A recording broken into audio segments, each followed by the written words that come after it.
Hello friends, स्वागत है आपका आज के वीडियो में। फ्रेंड्स, आज के वीडियो में हम बिहार एसएससी, यूपी पुलिस और एसएससी जीडी जैसे एग्जाम्स में पूछे जाने वाले इंपॉर्टेंट क्वेश्चन का अध्ययन करेंगे, जो आने वाले एग्जाम्स के लिए इंपॉर्टेंट हो सकते हैं। तो फ्रेंड्स, अगर वीडियो पसंद आए तो चैनल को सब्सक्राइब और वीडियो को लाइक करें और ज़्यादा से ज़्यादा शेयर करें। फ्रेंड्स, वीडियो के अंत तक बने रहिएगा क्योंकि हम हर एक क्वेश्चन के बारे में इंपॉर्टेंट फैक्ट देखेंगे। चलिए, तो आज का पहला क्वेश्चन देख लेते हैं। आज का पहला क्वेश्चन है, सूरत में अंग्रेजों को फैक्ट्री खोलने की आज्ञा देने के लिए फरमान जारी करने वाला पहला मुगल सम्राट कौन था? तो फ्रेंड, ऑप्शन बी इसका राइट आंसर हो जाएगा, यानी कि जहांगीर जो था अंग्रेजों को फैक्ट्री खोलने की अनुमति देने वाला पहला मुगल सम्राट था। चलिए, अगला प्रश्न देख लेते हैं। स्वर्ण ट्रांस रिजर्व ट्रांस निर्देशित करता है, तो ये IMF द्वारा इसके सदस्य को प्रदत्त एक साख प्रणाली को, यानी ऑप्शन सी इसका राइट आंसर है। अब स्वर्ण ट्रांस क्या होता है ये हम जान लेते हैं, इंपॉर्टेंट फैक्ट देख लेते हैं। स्वर्ण ट्रांस मुद्रा के एक आवश्यक कोटा का हिस्सा है, ये इंपॉर्टेंट फैक्ट है, याद रखेंगे। चलिए, अगला प्रश्न देख लेते हैं। 23 मई 2023 को त्रिपुरा पर्यटन विभाग ने किसे अपना ब्रांड एम्बेसडर बनाया है? तो ये सौरव गांगुली को बनाया है, यानी ऑप्शन ए फ्रेंड इसका राइट आंसर है। अब इसके बारे में इंपॉर्टेंट फैक्ट हम देख लेते हैं। सौरव गांगुली बंधन बैंक त्रिपुरा बैंक पर्यटन के हैं और संजय दत्त जो है चुनाव आयोग के ब्रांड एम्बेसडर हैं और सचिन तेंदुलकर राष्ट्रीय आइकॉन के हैं और एक है यूनिसेफ इंडिया के जो ब्रांड एम्बेसडर थे आयुष्मान खुराना है। ये इंपॉर्टेंट फैक्ट है। चलिए, अगला प्रश्न देख लेते हैं। भारतीय रिजर्व बैंक के आधिकारिक चिन्ह में शामिल है, यानी क्या शामिल है? पीपल वृक्ष, बरगद, गुलाब, तो ये तार का वृक्ष शामिल है, यानी ऑप्शन ए इसका राइट आंसर है फ्रेंड्स। अब भारतीय रिजर्व बैंक, इसके बारे में इंपॉर्टेंट फैक्ट हम देख लेते हैं। इंपॉर्टेंट पॉइंट, भारतीय रिजर्व बैंक 1 अप्रैल 1935 को स्थापित किया गया था और इसका जो राष्ट्रीयकरण है 1 जनवरी 1949 को इसका राष्ट्रीयकरण किया गया था। और रिजर्व बैंक एक केंद्रीय बैंक है और इसका मुख्यालय मुंबई में स्थित है। ये इंपॉर्टेंट फैक्ट है जो आपको याद करने होगा। चलिए, अगला प्रश्न देख लेते हैं। अंतर्राष्ट्रीय वन दिवस 2023 में फॉरेस्ट एंड हेल्थ थीम के साथ कब मनाया गया है? तो ये 21 मार्च को बनाया गया है, जो कि ऑप्शन ए इसका राइट आंसर है। अब इस क्वेश्चन के बारे में इंपॉर्टेंट फैक्ट हम देख लेते हैं। विश्व ओजोन दिवस कब मनाया जाता है? तो 16 सितंबर को मनाया जाता है। विश्व स्वास्थ्य दिवस कब मनाया जाता है? तो 7 अप्रैल को मनाया जाता है। विश्व मृदा दिवस कब मनाया जाता है? तो ये 5 दिसंबर को मनाया जाता है। और विश्व पर्यटन दिवस कब मनाया जाता है? 27 सितंबर को मनाया जाता है। और एक है विश्व शहर दिवस, ये 31 अक्टूबर को मनाया जाता है। ये कुछ इंपॉर्टेंट डे है जो आपको याद करने हो। चलिए, अगला प्रश्न देख लेते हैं। मई 2023 में भारत सरकार ने किस देश में सितवे बंदरगाह के संचालन का अधिकार प्राप्त किया है? तो ये म्यांमार के, यानी ऑप्शन डी इसका राइट आंसर है। चलिए, अगला प्रश्न देख लेते हैं। भारतीय संविधान के अनुच्छेद 123 के तहत अध्यादेशों की घोषणा करने की शक्ति निम्नलिखित में से किसके पास होती है? तो फ्रेंड्स, ये ऑप्शन बी इसका राइट आंसर, यानी भारत के राष्ट्रपति के पास जो है अध्यादेश जारी करने की शक्ति होती है। चलिए, इस क्वेश्चन के बारे में इंपॉर्टेंट फैक्ट हम देख लेते हैं। इंपॉर्टेंट फैक्ट है, अनुच्छेद 72 के तहत भारत के राष्ट्रपति को क्षमादान की शक्ति प्रदान की गई है और अनुच्छेद 143 के तहत राष्ट्रपति को उच्चतम न्यायालय से परामर्श का अधिकार दिया गया है। ये इंपॉर्टेंट फैक्ट है, कई बार एग्जाम से पूछा भी गया है और पूछा भी जा सकता है, इसे याद रखेंगे। अगला प्रश्न देख लेते हैं। दक्षिणी अमेरिका महादेश के देश वेनेजुएला को की राजधानी कहाँ है? तो ये काराकस है, यानी ऑप्शन बी इसका राइट आंसर है। और लीमा जो है ये पेरू देश की राजधानी है और इसका क्विटो, क्विटो तो है इक्वाडोर की राजधानी है, और जॉर्ज टाउन जो है गुयाना की राजधानी है। ये इंपॉर्टेंट फैक्ट जो आपको याद रखने होंगे। चलिए अगला प्रश्न देख लेते हैं हम। मार्च 2023 में भारतीय मूल के किस रोबोटिक इंजीनियर को नासा के मून टू मार्स प्रोग्राम के लिए प्रमुख रूप में नियुक्त किया गया है? तो ये अमित क्षत्रिय को किया गया, नहीं, ऑप्शन ए इसका राइट आंसर है। चलिए अगला प्रश्न देख लेते हैं। जम्मू कश्मीर और लद्दाख दो केंद्र शासित राज्य कब बने थे? ये बहुत ही इंपॉर्टेंट फैक्ट है जो आने वाले एग्जाम से पूछे जा सकते हैं। तो ये 31 अक्टूबर 2019 को ये बने हैं। इसके बारे में इंपॉर्टेंट फैक्ट हम देख लेते हैं। इंपॉर्टेंट पॉइंट, जम्मू कश्मीर पुनर्गठन अधिनियम 2019 राज्यसभा द्वारा पारित 5 अगस्त 2019 को पारित हुआ था। लोकसभा द्वारा 6 अगस्त 2019 को पारित हुआ था, और राष्ट्रपति का जो हस्ताक्षर हुआ था 9 अगस्त 2019 को, और ये जो लागू हुआ 31 अक्टूबर 2019 को लागू हुआ था। ये इंपॉर्टेंट फैक्ट आपको याद करने हैं।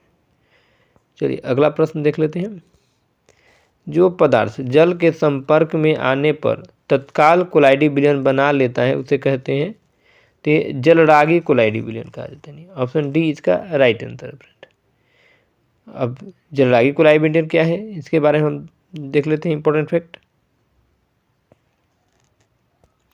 कोलाइड विलयन के उदाहरण है दूध, गोंद, रक्त, स्याही आदि। परिपेक्षण के फलस्वरूप दो प्रकार के पदार्थ बनते हैं।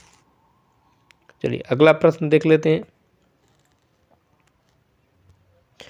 स्वतंत्र गति के लिए किसी वस्तु पर कोई बल लगाया गया, यदि बल का परिमाण तथा वस्तु का द्रव्यमान ज्ञात हो तो न्यूटन के दूसरे नियम की सहायता से हम वस्तु का त्वरण ज्ञात कर सकते हैं। ऑप्शन सी इसका राइट आंसर है।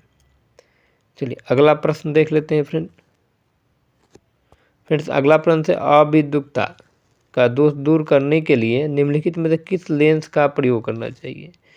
तो सिलेंडरी लेंस का उपयोग करना चाहिए। चलिए इसके बारे में इंपॉर्टेंट फैक्ट हम देख लेते हैं। इंपॉर्टेंट पॉइंट है अविद्युतता का मुख्य कारण कर्निया का ठीक तरह से गोलाकार नहीं होना है, और अविद्युतता को दूर करने के लिए बेलनाकार लेंस का प्रयोग किया जाता है, यानी सिलेंडरी लेंस उसका ही नाम है। निकट दृष्टि दोष के लिए अवतल लेंस का प्रयोग किया जाता है, और दूर दृष्टि दोष के लिए उत्तल लेंस का प्रयोग किया जाता है। ये इंपॉर्टेंट फैक्ट याद रखेंगे। चलिए अगला प्रश्न देख लेते हैं। m द्रव्यमान वाली दो वस्तुओं एक दूसरे से d दूरी पर स्थित m और k के बीच लगने वाला आकर्षण बल के व्युत्क्रमानुपाती होता है, यानी कि ऑप्शन बी इसका राइट आंसर है। उनके बीच की दूरी का वर्ग d2 होता है। इसके बारे में इंपॉर्टेंट फैक्ट हम देख लेते हैं। गुरुत्वाकर्षण का नियम सर्वप्रथम न्यूटन ने बताया था, और न्यूटन के गुरुत्वाकर्षण के नियम में गुरुत्वाकर्षण वह आकर्षण बल है जो किन्हीं दो वस्तुओं के बीच कार्य करता है यदि उसमें द्रव्यमान होता है। ये इंपॉर्टेंट फैक्ट है जो याद करने में। चलिए अगला प्रश्न देख लेते हैं। अगला प्रश्न, पहले तपेनिक बल का आविष्कार किया था, यानी किसने किया था? ये थॉमसन एडिसन ने किया था, यानी ऑप्शन ए इसका राइट आंसर है। चलिए इसके बारे में इंपॉर्टेंट फैक्ट हम देख लेते हैं। गैस इंजन का जो आविष्कार है डैम्बलर ने किया था। टाइप मशीन का सोलेज ने किया था, और लिफ्ट का आविष्कार AFG ने किया था, AFG ओटिस ने किया था। और ट्रांसफार्मर की जो आविष्कार है फैराडे ने किया था, और थर्मस फ्लास्क की जो है वेबर ने किया था। लेंस कैमरा का जिन्स ने किया था, और टायर का आविष्कार डनलप ने किया था। ये इंपॉर्टेंट फैक्ट है जो आपको याद करने होंगे। चलिए अगला प्रश्न देखते हैं